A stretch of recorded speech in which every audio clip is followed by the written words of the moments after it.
मित्रांनो, केंद्रीय वाणिज्य मंत्री ज्याला कसलाही जनाधार नाही, भारतीय जनता पार्टीचा केंद्रीय वाणिज्य मंत्री पीयूष गोयल याने राष्ट्रवादी काँग्रेस अजित पवार यांच्या राष्ट्रीय अध्यक्षपदाची घोषणा केलेली आहे आणि प्रफुल्ल पटेल यांचं नाव सांगितलेलं आहे आणि यामुळे महाराष्ट्राच्या देशाच्या राजकारणामध्ये एक खळबळ उडालेली आहे। कालपासूनच ती चर्चा सुरू होती की प्रफुल्ल पटेल याला राष्ट्रीय अध्यक्ष बनवायचं। प्रफुल्ल पटेल मित्रांनो हा प्रचंड भ्रष्ट माणूस आहे। भ्रष्टाचाराच्या सगळ्या सीमा त्याने ओलांडलेल्या आहेत। अमित शहाचा तो हस्तक आहे आणि कॉर्पोरेट जगतामध्ये लॉबिंग निर्माण करणारा हा माणूस आहे।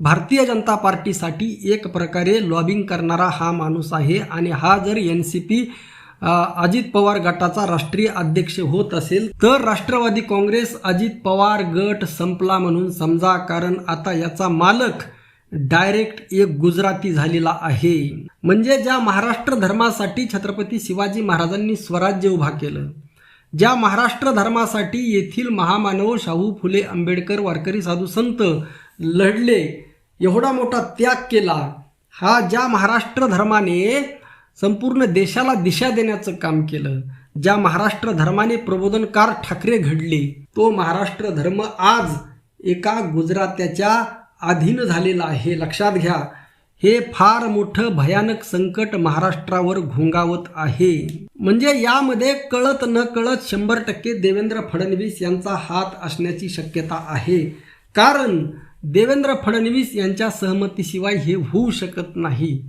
एकीकडे असं दाखवायचं की मी वरवर फार एखादा असा मुखवटा घातल्याप्रमाणे किंतु परंतु अटी नियम अशा पद्धतीचा मुखवटा घालायचा आणि वास्तवामध्ये अत्यंत क्रूर चेहरा या लोकांचा आहे। भारतीय जनता पार्टीचा मंत्री ज्याला कसलाही जनाधार नाही, फक्त त्याच्या XYZ गुणामुळे तो मंत्रीपदी असतो, असा पीयूष गोयल जो राष्ट्रवादी काँग्रेस अजित पवार गटाच्या राष्ट्रीय अध्यक्षाची घोषणा करतो, यामागं आता हे टेस्टिंगसाठी आहे। लक्षात घ्या, महाराष्ट्रामध्ये याच्या काय प्रतिक्रिया उमटतात यावरून आता हे टेस्टिंग करतात। टेस्टिंगसाठी या लोकांनी काही माणसं ठेवलेली असतात, काही पार्टीमध्ये ठेवतात, काही पार्टीच्या बाहेर असतात। पार्टीच्या बाहेर म्हणजे उदाहरणार्थ मन्या कुलकर्णी उर्फ मनोहर भिडे, अशा पद्धतीचे टेस्टिंगसाठी हे माणसं ठेवलेले असतात आणि पीयूष गोयल मुद्दामहून हे स्टेटमेंट पेरायचं, बातमी पेरायची आणि महाराष्ट्रातून नेमक्या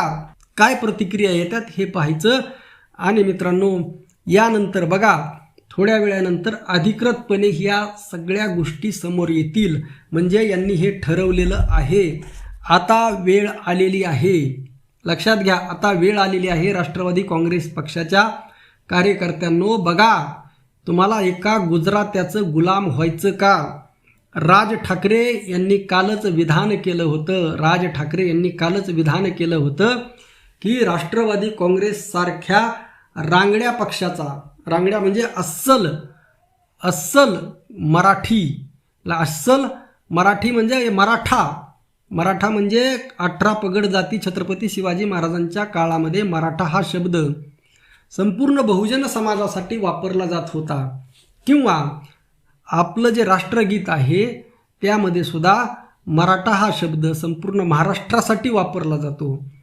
तर राष्ट्रवादी पक्षाचा अध्यक्ष हा मराठा असावा, बहुजन असावा, किंवा अस्सल या मराठी मातीचा सुगंध ज्याच्यामध्ये आहे तो असावा, ही भूमिका राज ठाकरे यांनी व्यक्त केली होती।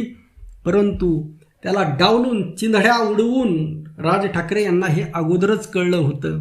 जी गोष्ट राज ठाकरे यांना कळते, लक्षात घ्या, येथे मराठा म्हणजे केवळ एक जात नाही।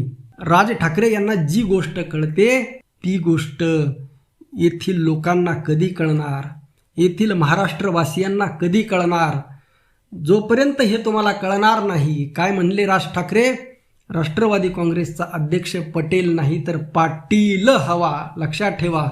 आणि हे विधान खूप महत्त्वाचं आहे।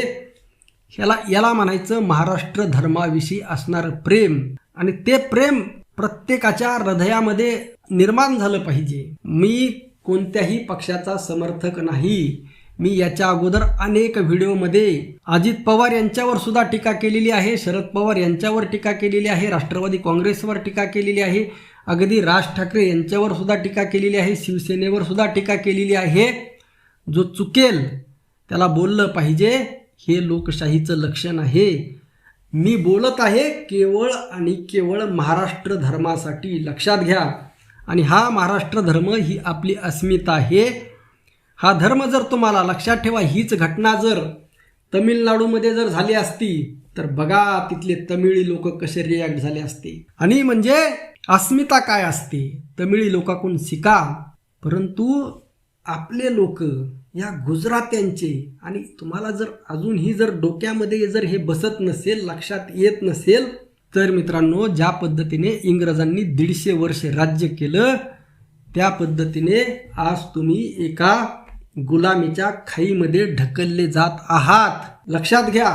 त्यामुळे यातून जर बाहेर यायचं असेल तर प्रत्येकाने बोला. तुम्ही म्हणताल की आमच्या काय हातात आहे, हातात आहे, तुमच्या हातामध्ये मोबाईल आहे, सोशल मीडियावरती लिहा, हा व्हिडिओ शेअर करा सगळ्यांना. खूप आपल्यामध्ये सुद्धा सर्वसामान्यामध्ये ताकद आहे. लिहा, बोला. आणि तुम्हाला हे पटलं का, तुमचं काय मत आहे कॉमेंट करून नक्की सांगा. जास्तीत जास्त हा व्हिडिओ शेअर करा. रामकृष्ण हरी, जय जगद्गुरू, जय शिवराय, जय भीम.